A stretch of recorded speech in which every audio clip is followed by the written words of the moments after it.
manager for the project which is being presented this evening. I'd like to make an introduction to Senator Brian Joyce, who's going to say a few remarks before we open the formal part of the hearing. Senator? Thank you.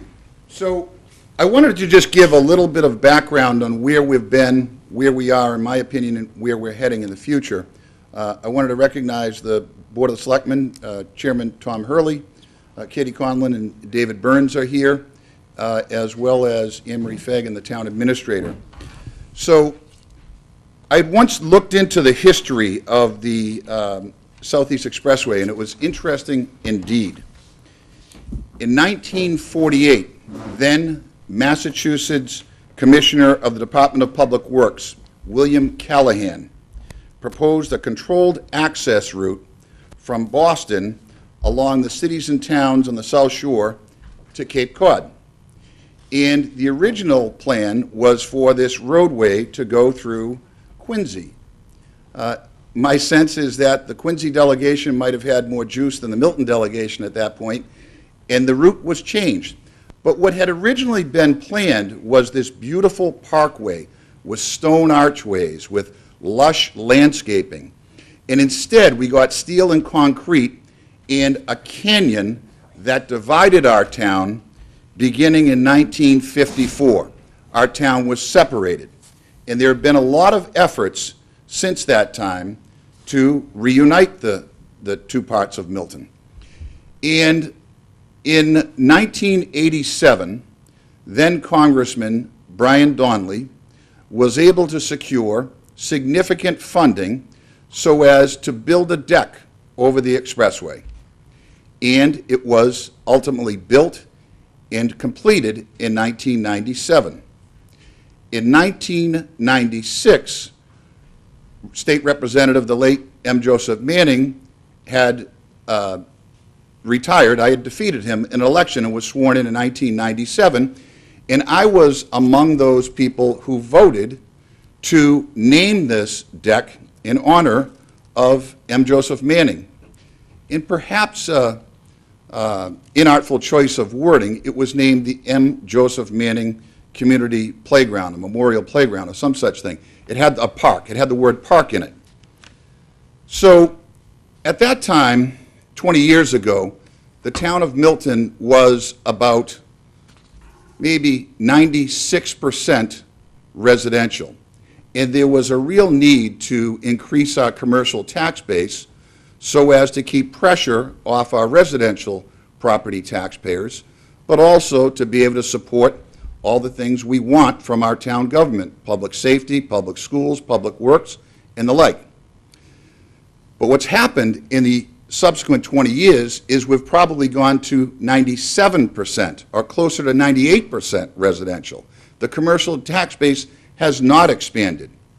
And those commercial taxpayers we have, those businesses that we support, and particularly in East Milton Square, are desperate for parking and have been desperate for parking for many, many years. And so we had this deck that had been built, and frankly, I was not a fan of the original design.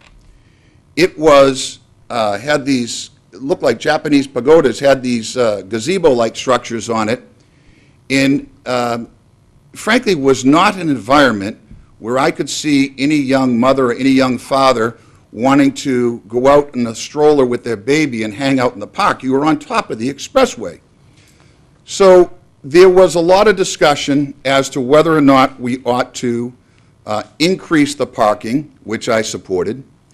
And there were those that took the position that because this was called a park, even though it was a deck over the expressway, it required a 2/3 vote of the legislature to change it. Article 97 of the Massachusetts State Constitution prevents us from changing parkland without a 2/3 vote of both houses of the legislature.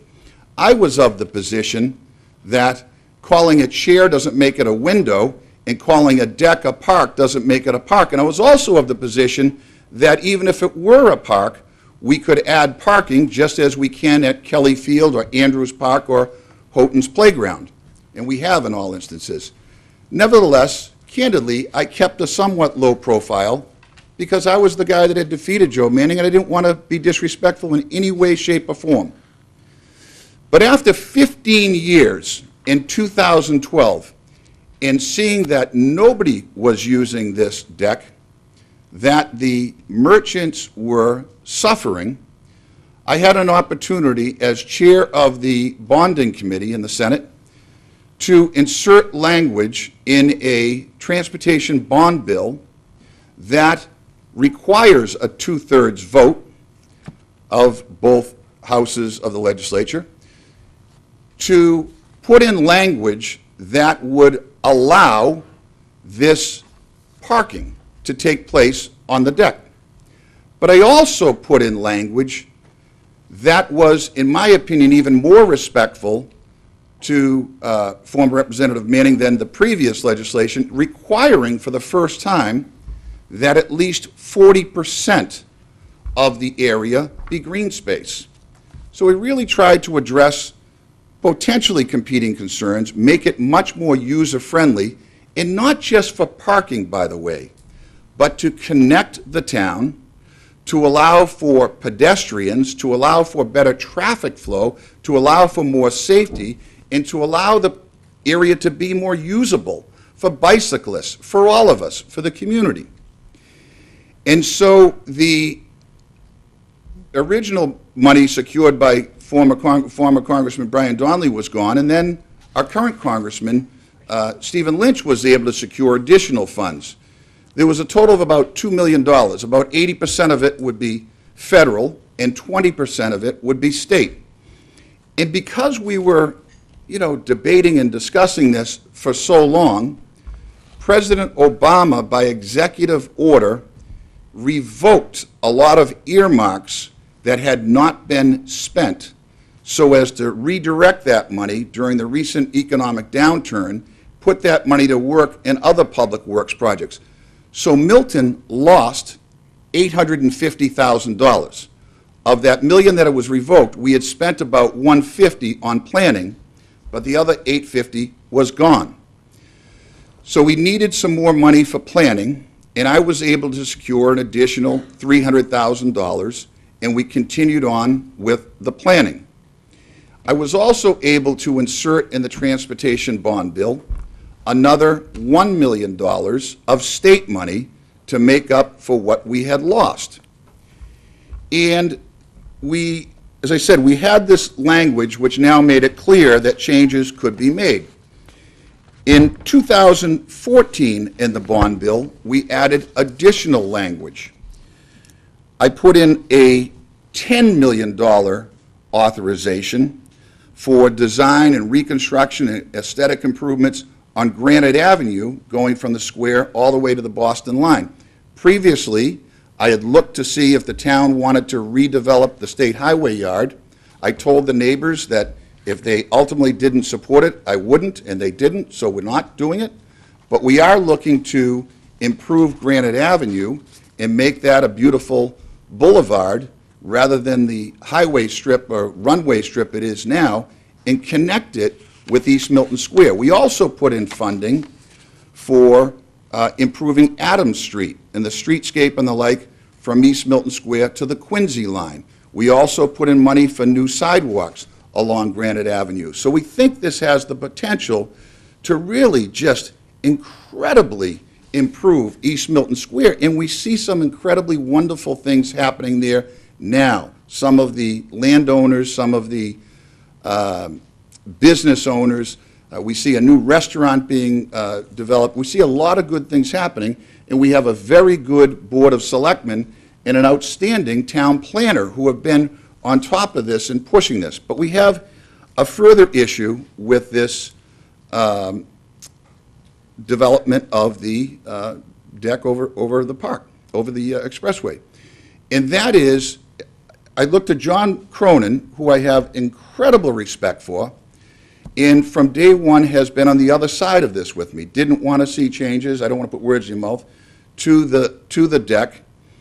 And frankly, we had a lot of opposition in the House of Representatives that didn't want to make changes. And I tried to be very, very sensitive, and I think we ultimately will come up with a design that is. But what John points out is that under federal law, since I've taken care of a potential argument on the state law, under federal law, there's something called Section 4F of the Department of Transportation Act, where there are some federal limitations to making changes. And there are people trying to push the federal government to not allow this change.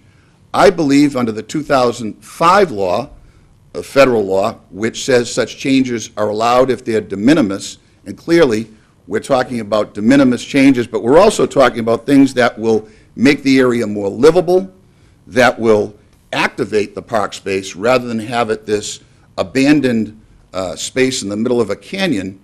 I think we can overcome. My sense is that about 99% of the residents and taxpayers, not just the business owners, but also the folks that frequent those businesses, that live in the area, that bicycle, that walk, want to see positive improvements. And my sense also is that change often comes hard in Milton, that people sometimes fear change, but here we're going to have an open, honest, transparent discussion. This is a 25% design. There's a lot more to go, a lot more opportunities for folks to be heard.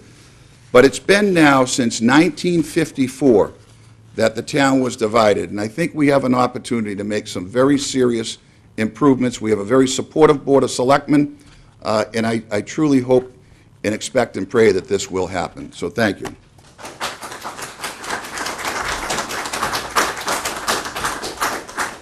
Thank you very much, Senator, for your comments.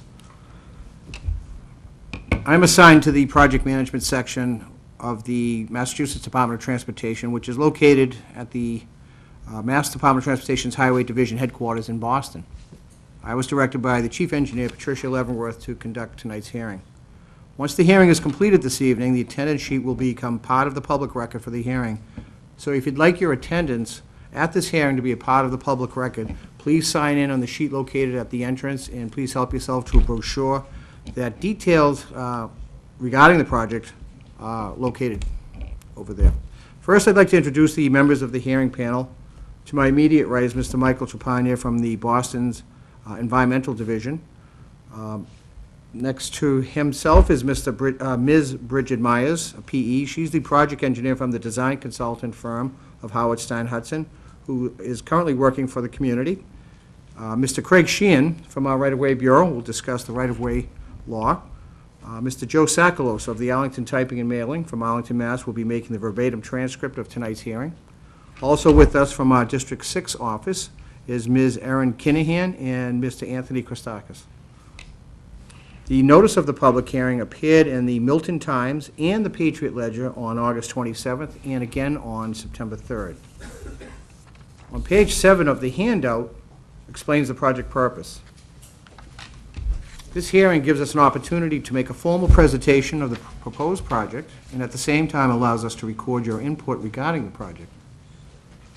Mass DOT is looking for federal aid funding, with the Federal Highway Administration funding 80% of the total construction cost. However, this project must be programmed in the statewide transportation improvement program in the appropriate federal fiscal year in order for MassDOT to solicit bids for eventual construction. The total estimated cost of the project is approximately $2.1 million, and this does not include any right-of-way acquisition costs. The design is expected to be completed in the summer or fall of 2016, with construction expected to be completed within approximately 15 months. At this time, I'd like to ask Mr. Craig Sheehan from our right-of-way section to explain the right-of-way procedure. Thank you, Al. When the Commonwealth, acting through the Massachusetts Department of Transportation, indicated it may accept this project for funding, your municipality accepted certain responsibilities. One of those responsibilities is to acquire all the necessary rights in private and public lands for the design, construction, and implementation of this project. My function is to review and recommend procedures that your municipality may utilize in acquiring these rights. The procedures used must comply with both federal and state regulations. Current design plans indicate that 3 fee acquisitions, 4 permanent easements, and 18 temporary easements may be required. your municipality may acquire the needed rights through a combination of donations, eminent domain, deed grants, permits, or rights of entries. Frequently, local municipalities will appeal for donations. Donation procedures minimize the acquisition cost for your community. Donations and rights of entries are not required, and property owners are entitled to an appraisal and just compensation. This project cannot be advertised until the new proposed right-of-way is secured, and the Massachusetts Department of Transportation's Right-of-Way Bureau issues a right-of-way certificate. Affected property owners' rights are protected under our Mass General laws, primarily Chapter 79, and because this project is receiving federal funds, the property owner's rights are further defined under Title III of the Real Property Acts of 1970 as amended. I will be happy to answer any general questions concerning right-of-way activities during the open forum, and I will be available after the hearing for any specific questions you may have. Thank you. Great, thank you, Craig. Ms. Bridget Myers from Howard Hudson will describe the project in detail for you. I ask that you please hold your questions until she completes her presentation.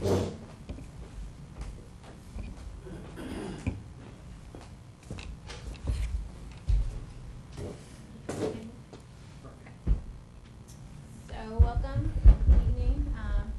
I'm going to go over kind of the design for these Milton Square. Great. So right now, I'll go through this presentation here and describing the project and what we're kind of proposing for the design.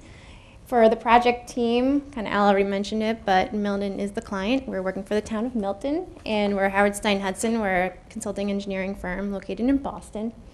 MassDOT is responsible for administering the project and project oversight with design reviews and resident engineering services. And Federal Highway has authority over this project as well, and because they own some of the land, like anything over 93 is owned by the federal, and the federal earmark is funding this project. A little history of the public outreach so far. I know some of you were involved in the parking and access study that was done back in 2011 with Nate and Kerry, and that kind of went through a bunch of different alternatives for the square when kind of the thought was more, at that point it was looking more at the parking, what are the options around the square, and that's kind of how we got to this point today, looking at, we came up with that kind of hybrid where we're going to redevelop part of the park and possibly add some parking in there. And then we also had a couple public meetings last year. The one in May was kind of just to get the public back into the project since we were starting the design phase. And I was here back in August when we were discussing whether or not we were going to keep the slip lane. I know there was some talk about possibly getting rid of it to make more room on the deck, but essentially we need to keep it for traffic operations. Just a view of the project limits. We've got just the square there, and the approach roads leading up to the square are also part of the project. Why do we need this project? Some of the issues that we've kind of been discussed already even are a lack of connectivity through the square, the east and west sides. There's deficient pedestrian accommodations. There's no bicycle accommodations right now. And we're looking at the economic vitality of the area, kind of making East Milton Square more of a destination point. We've got an underutilized park, which we kind of already touched on already, and traffic congestion is an issue in the area, as well as kind of a high demand for parking for the businesses. So the goals of the project will be to formalize that discontinuance over I-93 of Adams Street. And that was done in 2012, kind of as a test to see if we could close off this area and how it would affect parking. And it was deemed a success. So as you can see, it's been there ever since. And the traffic circumvents the square, and it's working. So now we have kind of that area closed off, and what are we going to do with it? We want to strengthen the connections between the east and west side. And part of that is going to come from activating that park space. Right now, it's kind of underutilized. Not many people visit it. So if we have somewhere that people want to go, somewhere they can access, then it'll bring more people into the square and hence using all the resources around the square. We want to improve the pedestrian connections. It's pretty hard to cross some of these streets. Some of the crosswalks don't lead to anywhere. And what the proposed project will do will create more defined, better crosswalks leading to ADA accessible ramps. A lot of these crosswalks will be at the new signals, which will have a pedestrian phase, so you'll have a designated time you can cross these crosswalks. We're going to be adding bicycle accommodations between bike lanes, shared use paths through the square. Possibly adding some additional parking near the park in the deck, and also providing better wayfinding, because there is also parking kind of around the different sides of the square, maybe on the west side that people might not want to use because it seems a little far, but maybe if there was some better wayfinding signs, people wouldn't seem so reluctant to park kind of maybe a little further than they wanted to originally. We want to improve the traffic operations, so we'll be updating all the signals, all new signals. We want to be adding a full signal at Bassett Street, which is not there right now. You know, there's been some concern about cars getting out at Bassett Street, so having a full signal there will help that. And all of these project goals, we also want to stay in line with the town's master plan. This is just an anticipated schedule, nothing set in stone yet, but this is kind of going off today's date as our design public hearing on what the typical schedule looks like for design and design reviews. So this puts us a final design, like Al said, in possibly this summer, maybe fall, considering reviews and any other permitting that has to go on. This is just a kind of review of the alternatives we looked at. There was a bunch of the alternatives that were looked at through the parking and access study, and then last time we were here last summer, we looked at slip lane versus no slip lane. So this is the proposed design that was submitted with the 25% design plans. And I'm kind of going to go through each street with a cross-sectional view. You can see that is the same as this poster over here. So right here we got Bryan Ave looking north. We got the park on the right side and the gas station on the left there. We got the 2 travel lanes and a parking lane and sidewalks on both sides. And what we plan to do is just reuse the space. We're not really planning on doing any much widening, maybe a few inches here and there, but we're going to kind of reassign the lanes, make them a little narrower. We're going to get 11-foot travel lanes, and we're still going to have the parking lane, but now we're going to have a 6-foot bike lane on that street as well. On Boulevard Street, we've got the 2 travel lanes and kind of a wide shoulder on the left and a small one on the right, but there's a lot of space there, and what we're able to do is narrow the lanes to 10.5 feet. We'll get 3 lanes in there, which is just going to give a lot more capacity for cars to queue up in that space. It's a short stretch of road, so having the narrow lanes in there shouldn't be an issue. Oh, and there's also going to be the 5-foot bike lane on that stretch as well. Now we've got Adams Street east of the square looking northwest up towards the square there. There's 1 lane in each direction, which eventually once you get towards the square it opens up to 2 lanes. But we got parking on both sides and sidewalks. And then the proposed design, it's going to be the same lanes, but we're going to have the 5-foot bike lane, still have the parking. When Boulevard Street comes down to Adams Street, there's also now, I'm just going to go over here. Actually, I'll just go back to the slide.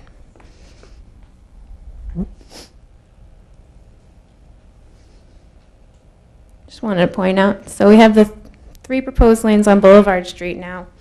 In addition to that, those additional lanes, there's now going to be 2 lanes that you can carry from Boulevard Street down to Adams Street. So that'll also just give more space for cars to get through. And eventually, kind of past the fire department station, the 2 lanes will merge back down into 1.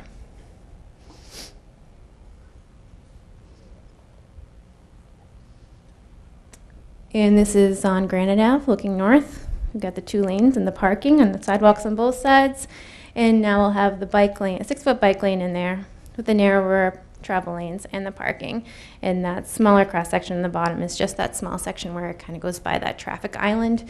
There's no bike lane in that section, but in that traffic island, bikes can get through there. There's going to be kind of a wide path through there, and it's going to be a mixed use ped and bike path. Overview of the transportation improvements. So like I said, we're updating all the traffic signal equipment. So there'll be new controllers, new detection, new pedestrian countdown heads there, the push buttons. We'll be adding the new signal at Bassett Street, all new signing and striping with the additional lane on Boulevard Street. And we're also going to be realigning the slip ramp. So we're going to be kind of tightening up that curve going around the slip ramp. So what that's going to do is it's going to slow cars down as they're coming around that curve, which is going to make it safer for people to cross that. Our pedestrian and bicycle improvements. We've got new bike lanes and shared lanes and a shared use path that's going to go through the deck. All new ramps and sidewalks. In some areas, we were able to bump out some of the curb in order to reduce the crossing lengths of the crosswalks. And like I said, the updated pedestrian signals. And this just shows all those improvements on the plan. And the green is where there's going to be bike lanes. The blue through the center there is where there's a shared use path for bicycles and pedestrians to both use. And the yellow is where we're going to have shared lanes. And for park improvements, we really want to enhance the park. We want to activate the space, make it somewhere people can, actually use, not just kind of raised planters with sidewalks going through it. So we want to, it's still in the early phase. That's why this is just a kind of basic rendering, and it is different than what we show there. That was just something that was kind of submitted for 25% design, but it's by no means the design of the park.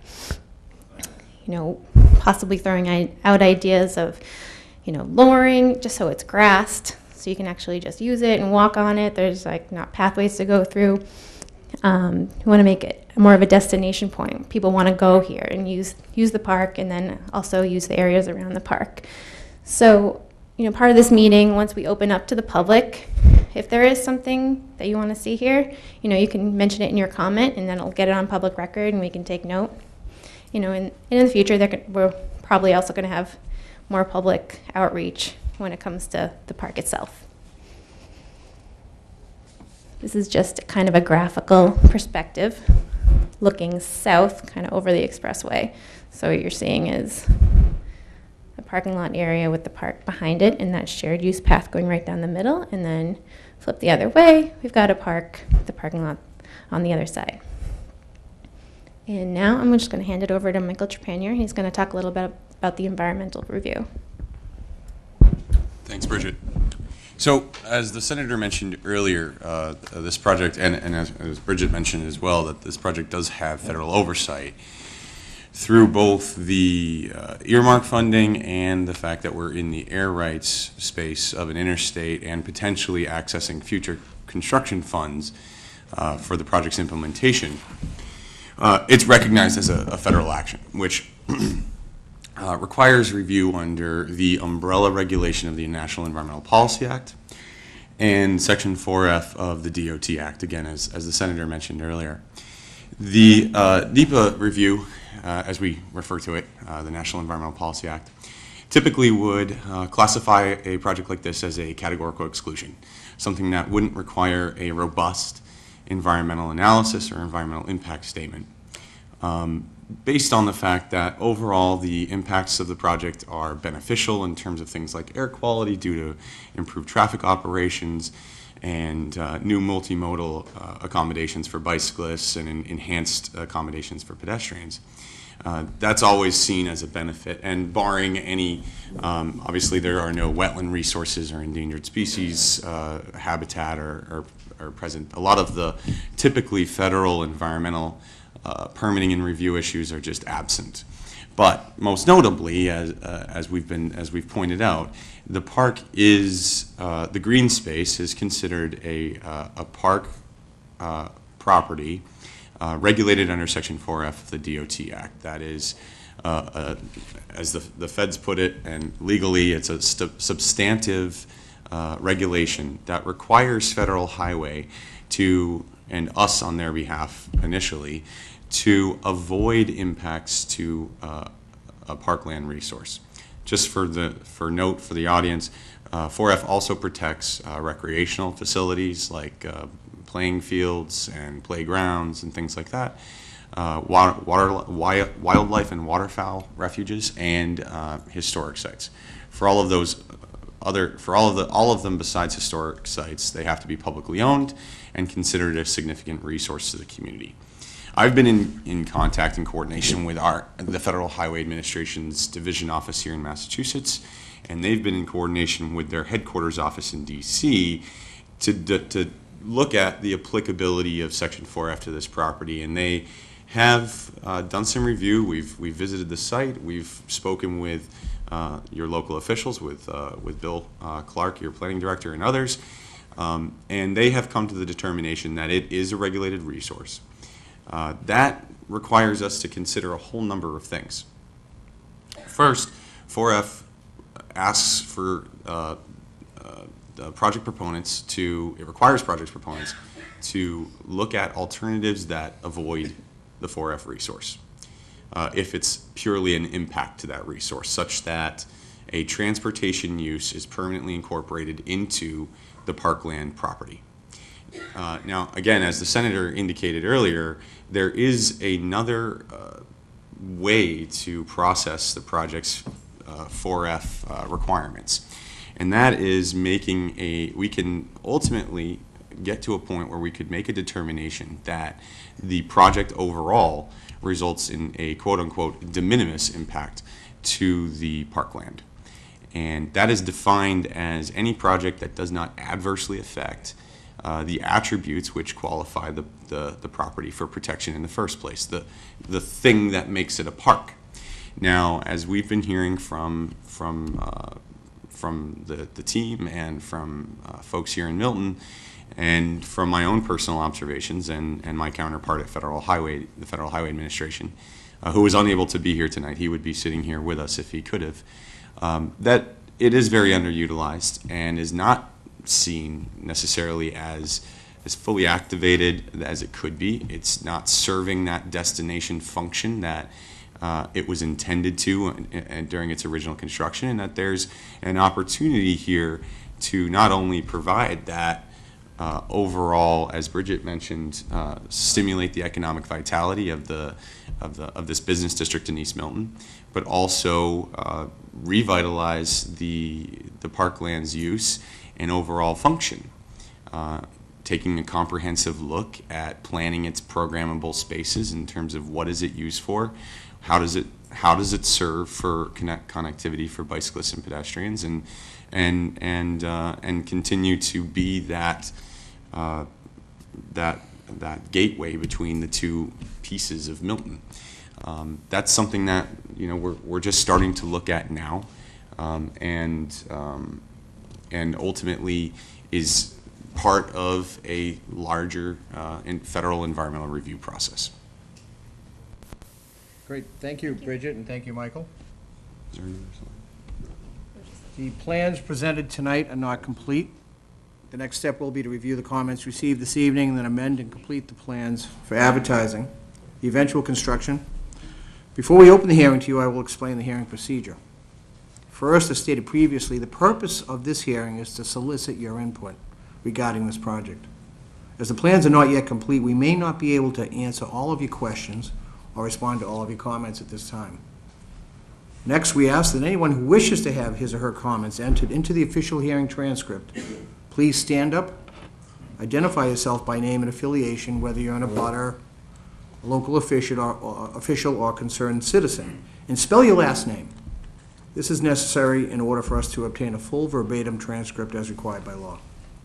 Also, the last sheet of your handout is a mail-in sheet. If you have any questions or comments which you'd like to submit in writing, please use the sheet for that purpose. You may leave the sheet with me tonight, or you may mail it to the department within 10 days of this date, and it will become part of the official record. So should we just ask folks to start lining up, perhaps? Or? Finally, it is normal procedure to ask elected officials to offer their comments first. Are there any federal officials who would like to speak at this time? Seeing none? Are there any state officials? I'm sorry. Tom Hurley, H-U-R-L-E-Y, Chairman of the Milton Board of Selectmen. I just, first of all, like to reiterate that the entire Board of Selectmen fully supports this project. We think it's good for the square, good for Milton. It will improve the park and the utilization of the park and the wayfaring through the square. That being said, I did have a couple of questions. One is, as you come from Quincy along Adams Street, and you get to the fire station, right now we have 2 lanes of queuing traffic to continue onto Granite Ave. Will that continue under the new plan? Yes. Let me just get there for Yeah. you. So there will be 2 northbound queuing lanes? Right, yeah, it's kind of gonna work similarly to how it does, where it's 1 lane, but then it opens up to 2 lanes once you reach the signal. Okay. And my other question, and I know it's outside the scope of the project, but what really does, and it's kind of a phenomenon, I think it's happened over the past year and a half, the Wood Street overpass has just become a tremendous bottleneck. Part of it is, I think, just the line of sight as you try and look backwards to take the turn coming in. But traffic backs up in the afternoon pretty close to back to the fire station, trying to get over that Wood Street extension, and really does bottleneck that entire square. Makes it impossible to get out of the Fruit Center, makes it impossible to get out of Bassett Street. I don't know what can be done about that. I mean, we are adding the signal at Bassett Street, so there will be a signal there, Yep. and it will get called, if traffic is there for people that are trying to take that right out of Bassett Street. Right. My fear is the traffic's going to back up beyond that traffic light, because it does now already between 4 and 6 o'clock in the afternoon, and it's and part of it is just due to, for whatever reason, it's just increased traffic coming along Adams Street from St. Agatha's Church side. Used to be, the light was sufficient at Brook Road to stop most of that traffic and give you sufficient time to get out. It just doesn't seem there is any longer. It's just constant traffic coming from that direction. I mean, right now, we just have to kind of work within our limits, so. Understand. I mean, I do understand that there is a kind of a greater traffic issue around this whole area, but unfortunately, Yeah. we don't have Okay. the scope for that at this time. And we totally understand that, the squares has a tremendous amount of traffic. It's never going to be perfect. As long as there are cars out there and as long as the expressway is what it is. But I do believe that whatever we do there will improve it. Right, So, thank you. thanks. Thank you, Mr. Hurley. I'll continue. Are there any state officials who would like to speak at this time? Seeing, yes, sir. I just want to have on the record my very strong support. State Senator Brian Joyce. Thank you, Senator. Are there any local officials who would like to speak at this time? Seeing none, this hearing is now open to the public, and we welcome your questions and comments. Yes, sir.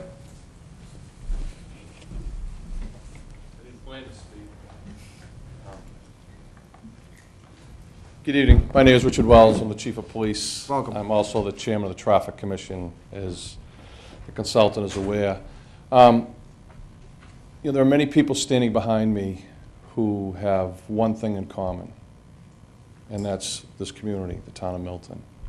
Whether they live here, whether they've lived here their whole lives, whether they've moved here, new residents of the town, or whether, like many of the business people who work here. The elected officials, as Mr. Hurley said, have done a lot. Bill Clark have put a lot to bring this forward. For me, and I talk more as chairman of the Traffic Commission, and I know this area very well since we moved to East Milton Square when I was 8 years old. And I walked to school, high school, and I walk it a lot now because of all the controversy. And there are really 2 entities here that I see from this that are really a big benefit to this town. One is you have the abutters, the people who live around there, the people in the neighborhoods. And one of the things, as chairman of the Traffic Commission, one of the things we try to do in our role is to ease congestion, prevent gridlock, and efficiently move traffic. As you've seen in your study, that's pretty hard to do within the restriction we have. In a realistic world, we put Band-Aids on a pretty big issue, on something that was built in 1954 that carried 1/3 of the daily traffic that it carries now. And so you have, from our perspective, when there is gridlock and congestion and the archaic setup of just the infrastructure of the square, we can't, the lights are beyond their life cycle. We can't change the time, and we can't add it. We can't bring efficiency to it. This project can do that. The parking, the increased parking, that will help make the lives of the people who make their living in that square better. So you have those two elements definitely being addressed here. From a park point of view, I've stood there so many times now, and I take a quote from my own father, who was police chief here 25 years ago, who, when this was first built, had visions of having a hot dog stand there with the retired chief before him, but it never came to that. But I think for the vitality of not just East Milton, but the community as a whole, as Mr. Hurley said when he talked about the board endorsing this, I really think we need to do the best we can, do our diligence, and move this project forward. Because if we really want to bring effective change, this is the only type of positive infrastructure change that can take place, is from things like this. You need this foundation to build a better, to add things to it around there. And in that aspect, we've had many discussions in the Traffic Commission about this, informally, formally. I've been before the Board of Selectmen to speak about this, and I really, truly think that for both the people who live here, the people who live around there, and the people who make their daily quality of life and their living there, that this is one of the best things we'll be able to do for this town for a long time. And that's all I have to say. Thank you. I have a question for you, if you could. I don't know if I have an answer, but I think you might. So in your currently Role as uniformed role as chief, do you find your officers ever responding to issues at the park? Is there ever a public safety No. issue? Okay. no. When, like, we police parks. That's not a park that would be on our radar screen at all. But never, not responding to an incident or anything? No. The issues I will tell you about are about traffic, about crossings, about congestion. Those are the things. I'm very interested to listen to some of the suggestions that you've put forward. I'd rather look at them a little. I've looked at a lot of it, but some of it tonight, I kind of first time I really listened to it. Those would be the issues for me. And the gridlock and the effect that the daily gridlock as it happens now, and if I just want to cite one instant, because we get hiccups all the time. You know, you get any hiccup on 93 affects all the people who live there. But you may all be familiar with the Occupy Boston when they shut down 93 North. And that was a clear example of just, how critical role this place plays, and because of the archaic infrastructure that exists, by just closing those 3 northbound lanes, you gridlocked 25 miles deep south of Boston. So in that aspect, I really do think that this is the type of foundation that can really help to improve moving forward, the community, our community as a whole, into, going forward. Great. Okay? Thank you, Chief. Thank you very much. Thank you.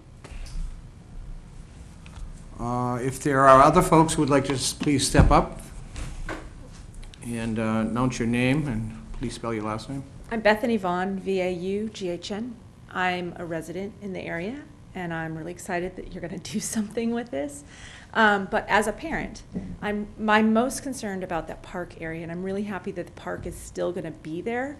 I would really love, this is really a comment, not necessarily a question, but I would really love to see something good for children in that area. I recognize that this is on an overpass, and it may not ever be a place where people just want to hang out all the time. It's got a lot of traffic around it, but my hope as somebody who walks to East Milton Square frequently, goes to the gym, buys groceries, I do all kinds of things in that area. I would hope that it'd be somewhere that people might want to linger just a little bit longer. And to create that, I think it would be awfully nice if there was a fountain there. Not a little one, not like a big splash, but something that kids could like splash around in, something that might get parents to like stay there just a little bit. And also maybe something like where you have at Town Hall, there's the gazebo where there are concerts sometimes. I think it'd be really nice if you had like a little itty bitty stage or something that you could have events at that people would come to kind of revitalize, well, I don't know if it's revitalize, but kind of foster more community in that area, so that people stay, use the businesses that are there, and maybe foster even more businesses to come into that area. I don't know if it's a fountain or even a splash pad, something that involves water, because I know it's really hot out right now, and so I'm thinking about it, and probably other parents are too. Milton does not have any significant, we have parks, but we don't have phenomenal parks like other communities do, so maybe we could do something special in this area since we have the opportunity. Great, excellent ideas, thank you. Yes, sir. I'm Phil Johanning, Johenning, concerned citizen. I think I'm concerned about the priorities, and I guess the most important priority in my mind has to be traffic. I have never had a parking problem in East Milton. I go there probably twice a week and never ever had a parking problem, so I don't see the parking as being an issue. And I would not want to see resources spent on parking before resources are spent on traffic. I think fine-tuning traffic is the most important thing to do, and so I would start there. And I wouldn't stop and start parking until traffic was perfected, let's say. I think it's a dangerous situation when cars get backed up onto 93, and so I think the state needs to be more concerned beyond just this park and this little postage stamp, has to be concerned about safety going all the way back to the highway. So, you know, I think you need to look farther than just this little area. And I think, you know, like if I want to go to the bank, Santander Bank, I would rather go to Quincy, even though it's farther, than go to the one here, because I have to park behind the bank. There's plenty of parking, but then I go off on a side street and I end up on that ramp, and it ends up taking me probably far longer than just driving to Quincy. So what I'm trying to say is that, you know, business will probably benefit from improved traffic circulation. I am concerned. I'd like to see bike paths, but I think the compression of the travel lanes actually makes things a little more dangerous than I can't see myself wanting to ride a bike through East Milton. There's just too much traffic. It's too busy. It's too chaotic. Maybe there are some people who would like to do that. I wouldn't be one of them. So I think, you know, concentrating on car traffic, concentrating on travel efficiency, timing lights to move traffic through the square as quickly as possible would be good things to do. And I think those should be priority number one.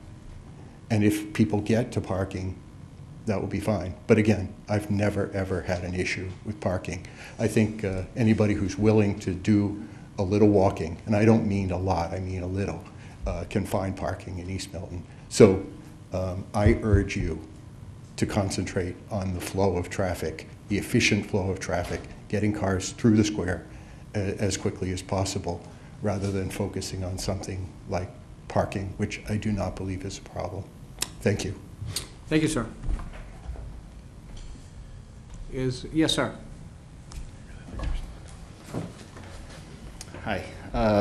Public speaking is not my forte, but my name is John Vergona. I'm a resident at 580 Adams Street, co-owner of commercial property at 520. How do you spell your last name, sir? I'm sorry, Vergona, Virgona. Yes, sir. Resident of 580 Adams Street, co-owner of a commercial property at 524, 530 Adams Street. I was also a member of the committee on the 2011 report. So I cringe every time I hear it called a park. I'm definitely of the camp that I see that as it was a park in name only. It's not where you're going to play a ball game. It's not a safe place, I think, to be. Certainly, it's important to have the green space and to have, be able to have it look right for the community and to be able to walk through it. But I've never really looked at it as a park, and I'm kind of a little disappointed here that it was deemed that it is a regulated resource. But the real need, and I guess I'm disagreeing with the previous speaker, I think the real need is parking. Parking, there were warrants in the town in the mid-50s before the highway was even finished construction, where they were attempting to find property and take it by eminent domain to add parking, because the highway basically took away the main strip of where parking was in East Milton Square. So the deck is kind of a natural solution. It doesn't have to take property. It's available. It's central to the square. But clearly, park is going to exist.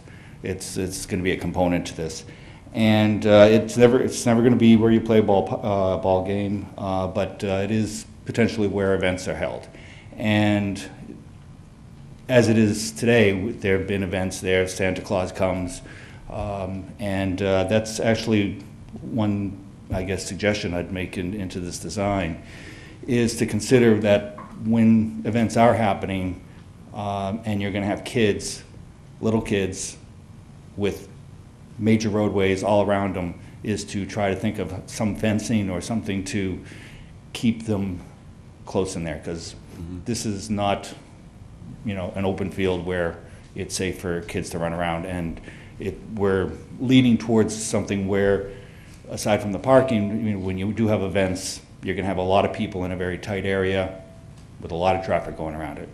So that's my input. Thank you. Thank you, sir. May I just respond? Okay. Yes, sir. Hi, good evening. There's been some feedback on this. My name is Peter Dunn. I'm a resident of Franklin Street. This is my neighborhood. I'm also the vice president of the Neighborhood Association and the head of its Traffic and Safety Committee. So first, it just looks like there's been a lot of work that's been put into this, so I'd want to say thank you on behalf of the association to the public officials, planners, engineers, and concerned citizens who participated in this process. So thank you for that. Had some couple of questions from members that are related to the status of the financing, and I'm not sure if that's appropriate to address to you folks or some other folks who may be in the room, but a lot of these questions were answered by the senator earlier, but one of them is whether or not there's any of the remaining federal or state committed money that's been appropriated for the project is subject to being repurposed by the state or returned to the federal government or state government, and if so, when? Basically is, I know it seemed like the executive order that came before was a bit of a surprise given the economic circumstances that pulled the rug out from under some of the financing. Is there any kind of a sunset provision that would take any of these committed funds away? I do know the answer to that. The federal earmark rescission that happened several years ago was quite surprising, I think, for many people. There are other earmarks around the state that I know other Congress people's offices have expressed a similar concern that it sounds, I'm assuming you're expressing here. We don't know whether or not Congress will do that. Congress needs to reauthorize the federal surface transportation program.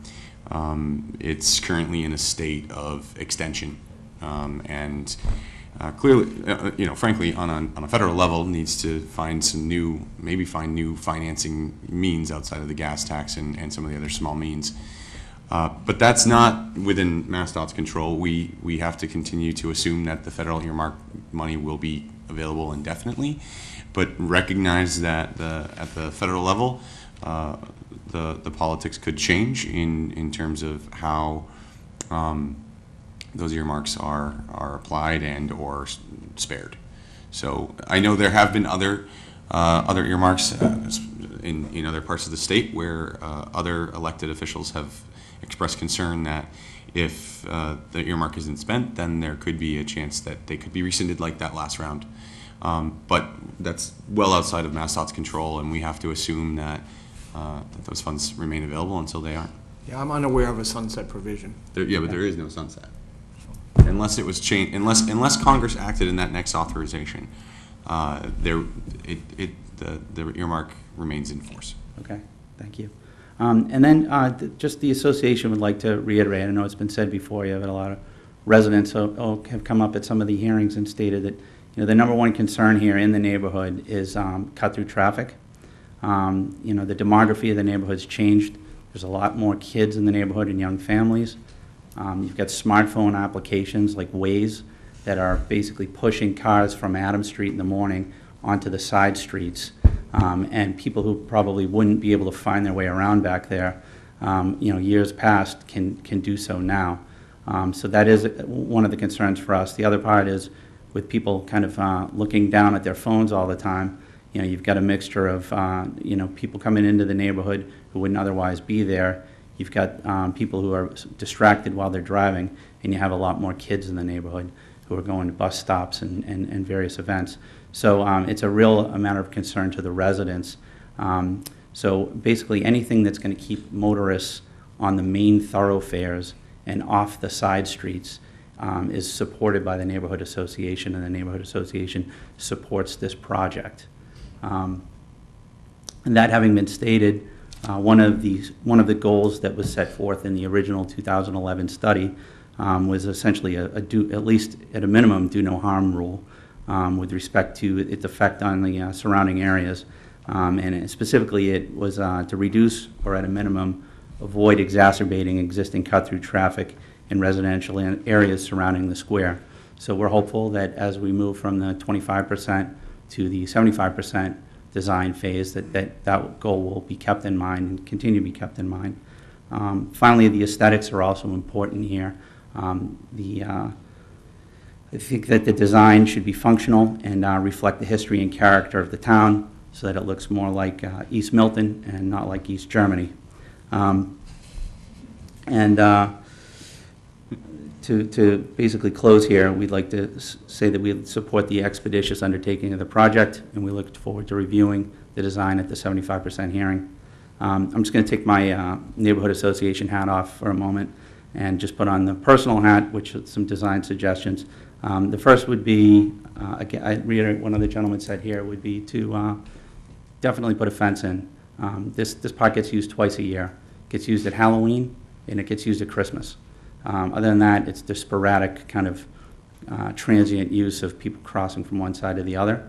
But on those two events, there are a ton of kids there, and there's a ton of traffic, and it's not a safe situation. So, maybe depending on our public officials and some of the funding here, like a wrought iron fence or something like that might be a welcoming and kind of classy way for people to for their first view of the town when they come in. And then the only other suggestion I have is that perhaps we could have the 75% meeting at the East Milton Arts Center, where the access to the people who are most affected by it would be increased. Thank you very much. Thank you. Yes, sir. My name is Bob Sheffield.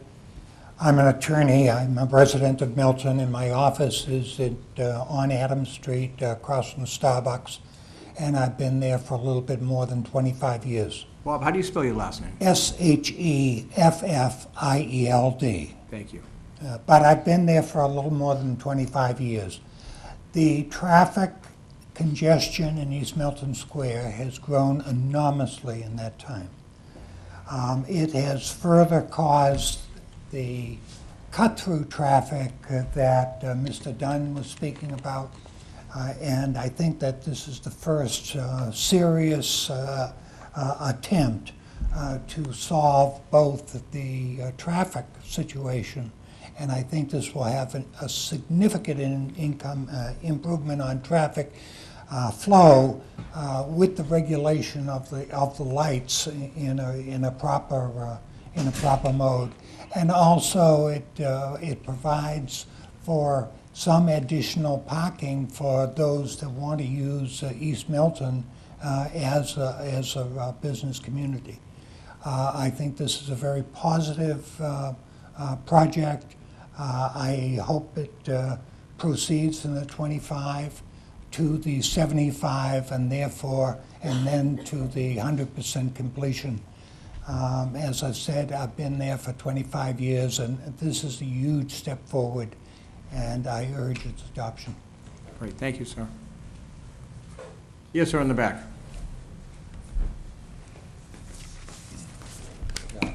My name's Eric Ask, A-S-K, probably the quickest name to write tonight.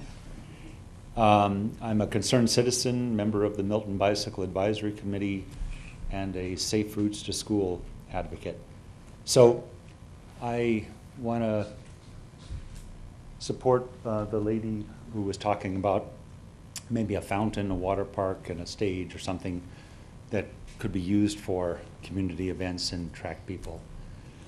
I want to support, all those who say it's a good project. I think it's important, traffic and parking. Because of the traffic and parking, I usually bicycle to East Milton. And with with my kids, we would ride on the sidewalk in front of the post office and come across. And my question, maybe we could go back to that slide where you had the bike lanes and the, I think it was a multi-use path, the blue line. Because I'm just curious, you know, right now we know that Adams Street turning, it's a real crazy crosswalk. You press the light, it says walk, and about 3 cars want to keep going in front of the post office. This one? And yeah. Okay. So my first question is, would that light be changed or moved, that crosswalk in front of the post office across? Because it's very dangerous for pedestrians to cross there. Because the cars don't get the message. It's kind of a delayed situation. So it says stop, but about 3 or 4 will keep going through that crosswalk. Will that change, that timing? I mean, the signals, are all going to be retimed.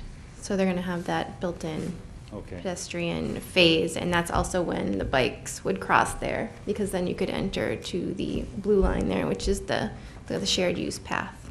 So that crosswalk's actually the green line that comes down Adams Street. Okay. The bikes will be able to go when the All right. pedestrians go. And likewise, at the corner of, well, it's the bagel shop. When you press that one, that's the farthest to the right here, lower right. Bassett, yep.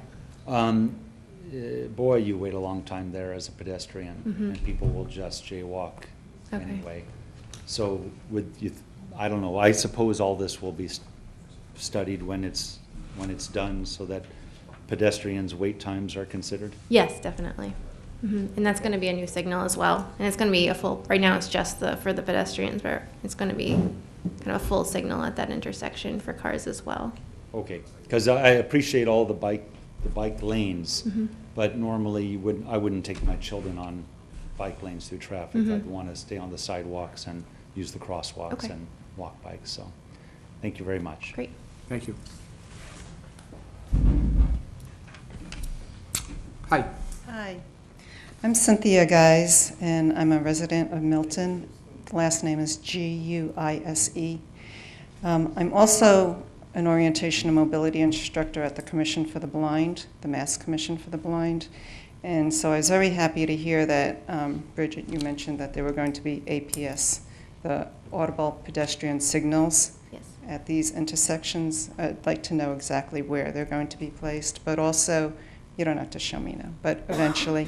There are different types, and so I would suggest that you talk to the people at the Commission for the Blind, the Mobility Department, to assess which would be the best for you. For example, you may hear a chirping or, the beeping or whatever sound there is, but there should also be a post across the street, so that as the person is crossing the street, they have a sound source to go to so that they will walk across. Currently, there are 129 residents in Milton who are registered at the Commission for the Blind. That surprised even me. But 129 people is a lot of people, and I have had people tell me that they can't get to the square because of the crossings. So that's one part. The other part is the ramps where you have the detectable warning strips. And if you can think about having, there are different colors, and to have a high contrast, preferably the yellow or I think there's like a brick colored one. I wasn't really paying attention when they redid the intersection at Brook and Blue Hill Parkway, but a lot of those are gray with a gray sidewalk, and most people who are visually impaired need more contrast than that to know where the ramp is. Also, there are not audible pedestrian signals at that intersection, which really surprised me because it's brand new and somebody should have been on top of that. I don't know if we have an ADA specialist or not, but that should have been thought of in advance, because it's cheaper to put it in now while you're still in the planning than having to go back and do it. But I want to thank you for even thinking about it, and it will help a lot of people. And not only visually impaired people, but, you know, other people who may have difficulty with the crossings. Thank you. Thank you.